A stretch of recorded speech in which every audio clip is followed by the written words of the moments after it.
Expo 2020. I'm at the United Arab Emirates Pavilion and I'm in a queue waiting to go in, but this pavilion actually opens up and it rises up like the wings of a falcon, because obviously we're very famous for our falcons here in the United Arab Emirates. And behind me is the main pavilion in the very center of it all. So I've been today to some incredible pavilions. Germany is by far and away my favorite. Spain is pretty good, and New Zealand, they're my top three. And then I would also have to say Saudi Arabia and Pakistan have been superb.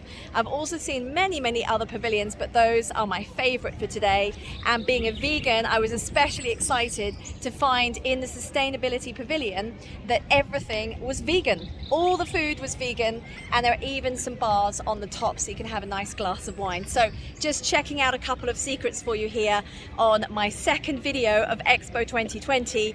And something else, sustainability is absolutely superb for children.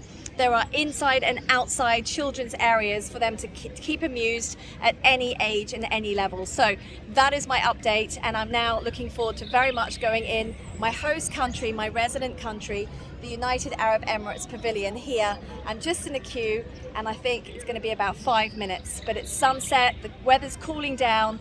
I've had a long day, done lots of steps, but I have so much more to discover. If you're watching this video and you are thinking about coming to Expo, don't think. Book a flight, you get a free ticket, and come and experience the world's greatest show. You will not be upset.